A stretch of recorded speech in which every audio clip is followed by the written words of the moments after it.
మీ business ఏదైనా మీ ఊర్లో promotion చేయాలంటే అది సుమన్ టీవీతోనే సాధ్యం. ఇప్పుడే సంప్రదించండి.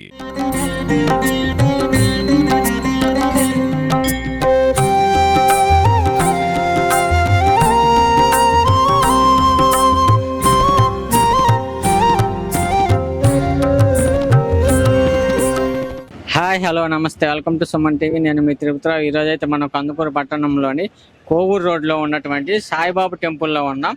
నిన్నటి నుంచి అనగా 10వ తేదీ నుంచి రేపు 21వ తేదీ వరకు గురు పౌర్ణమి ఉత్సవాలు జరుగుతున్నాయి.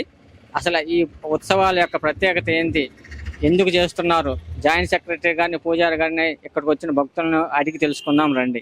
ఈ సాయిబాబా టెంపుల్ ఎప్పుడు స్టార్ట్ చేశారు, ఎప్పుడు స్థాపించారు ఈ కోవూరు రోడ్లో, ఈ గురు పౌర్ణమి మహోత్సవాల యొక్క ప్రత్యేకత ఏంది, ఎప్పుడెప్పటి నుంచి ఎప్పుడు ఏ రోజు ఏమేమి ప్రోగ్రాంలు చేస్తుంటారు మీ మాట. ఈ టెంపుల్ కోవూరు రోడ్లో 1995లో ఇది ప్రారంభమైంది. ఈ టెంపుల్ ఆ రోజు ఒక కమిటీ ఏర్పడి ఆ పెట్లూరు రంగయ్య గారు, పెట్లూరు సుబ్బారావు గారు, శ్రీరామచంద్రమూర్తి అనే వాళ్ళు ఒక 10 మంది కమిటీ సభ్యులుగా ఏర్పడి 1995లో ఇది స్థాపించబడింది. ఈ 1995 నుంచి ఈనాటికి 30 సంవత్సరాలు అయింది ఈ టెంపుల్ ప్రారంభించి. ఈ గురు పౌర్ణమి మహోత్సవాలు దాదాపు 30 సంవత్సరాల నుంచి జరుగుతూ ఉన్నాయి. ఈ సంవత్సరం గురు పౌర్ణమి సందర్భంగా మేము 11 రోజులు ఈ కార్యక్రమాన్ని నిర్వహిస్తున్నాము. 10వ తారీఖు నుంచి 21వ తారీఖు దాకా ఈ కార్యక్రమాలు జరుగుతాయి. 10వ తారీఖు నుంచి 16వ తారీఖు దాకా ఉదయం బాబావారికి అభిషేక కార్యక్రమాలు, విశేష పూజా కార్యక్రమాలు జరుగుతాయి. సాయంత్రం 5 గంటలకి మన భిక్షాటన కార్యక్రమం ప్రారంభమవుతుంది. అంటే నిన్న 10వ తారీఖు నుంచి స్టార్ట్ అయిందండి. ఈ 10 నుంచి 16 దాకా ఏ విధంగా షిరిడీలో బాబావారికి భిక్షాటన చేస్తారో మా సాయి బంధువులందరూ కూడా ఈ టెంపుల్లో ప్రతి ఇంటికి వెళ్ళి సాయి బంధువులు వెళ్ళి అక్కడ భిక్ష తీసుకుంటారు. అంటే ఓం సాయి, శ్రీ సాయి, జై జై సాయి అని ఆ విధంగా ప్రతి ఇంటికి వెళ్ళి వాళ్ళు ఇచ్చిన ధన రూపంలో కానీ, ద్రవ్య రూపంలో కానీ, వస్తు రూపంలో కానీ బాబావారికి సమర్పిస్తారు. అవి ఇక్కడ తీసుకొచ్చి 10 నుంచి 16 దాకా ఈ భిక్షాటన కార్యక్రమం జరుగుతుంది. 17, 18, 19 3 రోజులు ఇక్కడ సామూహికంగా బాబావారి సాయి సచ్చరిత్ర, అంటే బాబావారి సాయి సచ్చరిత్ర పారాయణం చేస్తారండి. అంటే ఉదయం 9 గంటలకు ప్రారంభమవుతుంది, 12 గంటల వరకు జరుగుతుంది. సాయంత్రం 7 గంటల నుంచి 9 గంటల వరకు ఈ కార్యక్రమం జరుగుతుంది. అలాగనే 19వ తారీఖు అంటే ప్రతి సంవత్సరం కూడా బాబావారి ఊరేగింపు అంటే నగరోత్సవ కార్యక్రమం చేస్తామండి.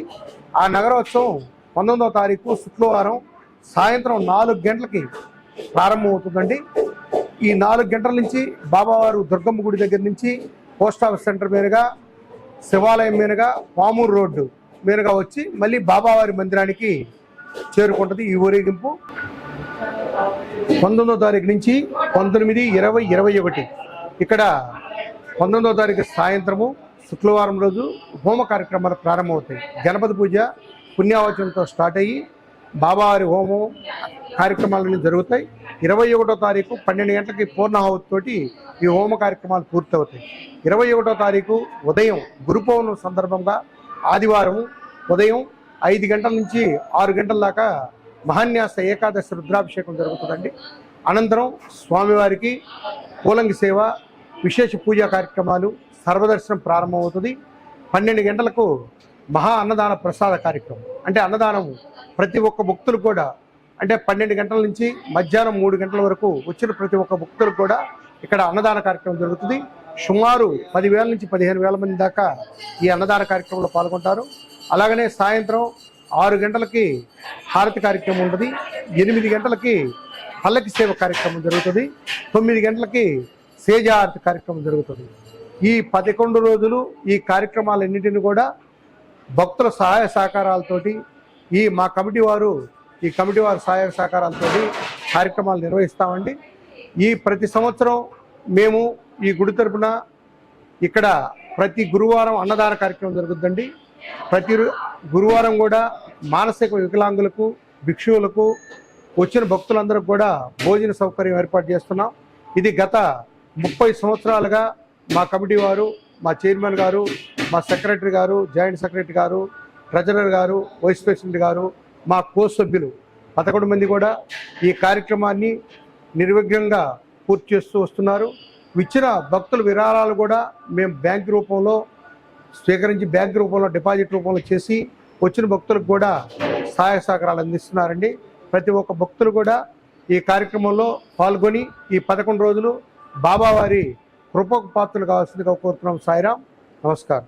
ఒకప్పుడు సాయిబాబా ఇంటింటికి తిరిగి భిక్షాటన చేసిన విధంగా ఈ ఆలయంలో కూడా సాయిబాబా భక్తులు గురు మహోత్సవం సందర్భంగా ఇంటింటికి తిరిగి భిక్షాటన చేసి వచ్చినటువంటి డబ్బుల్ని ఆలయం యొక్క అభివృద్ధికి ఉపయోగించడం, పేదలకు ఉపయోగించడం, దాన ధర్మాలకు ఉపయోగించడం, అన్నదాన కార్యక్రమాలకు ఉపయోగించడం జరుగుతుంది. ఇక్కడ భక్తులు భిక్షాటన ఏ విధంగా చేస్తారో చూద్దాం.